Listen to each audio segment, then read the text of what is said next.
Dépistez-vous, c'est le plus important, le dépistage. Bonjour, je m'appelle Benjamin, je suis délégué régional pour l'association ENIPS, c'est l'équipe nationale d'intervention en prévention santé et on travaille autour de la santé sexuelle. Mon travail au sein de l'association, c'est d'accompagner les personnes autour de leur santé sexuelle, de pouvoir les dépister également avec des dépistages rapides. Alors le VIH, c'est le virus immunodéficient humain. En France, ça correspond à peu près à 180 000 personnes qui vivent avec le VIH aujourd'hui. Et on a un peu plus de 5 000 personnes tous les ans qui découvrent à nouveau leur VIH. Et on considère malheureusement qu'un peu plus de 10 000 personnes ignorent leur statut aujourd'hui par défaut de dépistage. Alors le seul moyen de savoir si on est touché par le VIH ou une IST, c'est le dépistage. C'est le seul moyen qui nous permet de savoir. Il y a peu de symptômes où les symptômes, quand ils apparaissent, on est déjà sur des stades avancés. Alors, il est conseillé de se faire dépister aussi souvent que possible dès qu'il y a un changement de partenaire. Et si on a plusieurs partenaires, au moins tous les 3 mois, tous les 3, 4 mois. Vous pouvez vous faire dépister soit via votre médecin qui va vous donner une ordonnance pour aller en laboratoire, soit en laboratoire, mais il y a aussi des centres gratuits qui s'appellent des CEGID, les centres gratuits d'information, de diagnostic et de dépistage, où vous pouvez être accompagné autour de votre santé sexuelle. Ce qui est important, c'est de faire un dépistage complet. Le dépistage complet, c'est pas uniquement la prise de sang, c'est aussi des prélèvements qui vont être des prélèvements locaux au niveau buccal, anal et vaginal. Alors, il existe de nombreuses IST, ça serait compliqué de toutes les lister.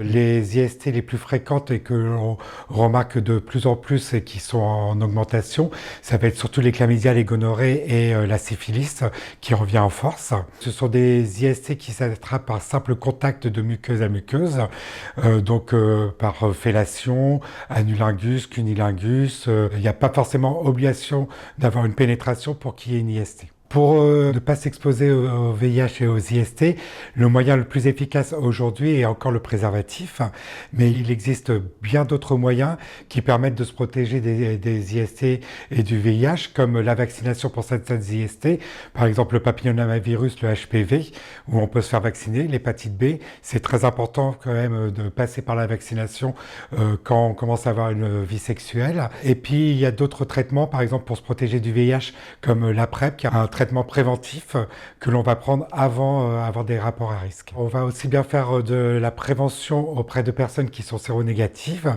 que de personnes séropositives. Et les personnes séropositives, on va les accompagner en faisant de l'éducation thérapeutique, c'est-à-dire en les accompagnant dans leur sexualité et la vie au quotidien en tant que personne vivant avec le VIH. Par exemple, des femmes séropositives qui souhaitent avoir un enfant, comment on les accompagne pour que leur souhait d'enfant puisse advenir. À savoir qu'aujourd'hui, une personne séropositive, si elle prend bien son traitement, elle devient indétectable. Si elle est indétectable, elle ne transmet plus le virus et donc elle peut avoir des relations sexuelles non protégées, envisager d'avoir des enfants et envisager d'avoir une vie complètement normale. Alors le conseil que je donne à toute personne, c'est de se faire accompagner dans sa sexualité, de se rendre dans un CEGID, donc un centre gratuit d'information et de diagnostic, pour pouvoir évaluer avec des professionnels les risques qui sont pris et puis pouvoir l'accompagner dans sa sexualité tout au long de sa vie et de ses dépistages.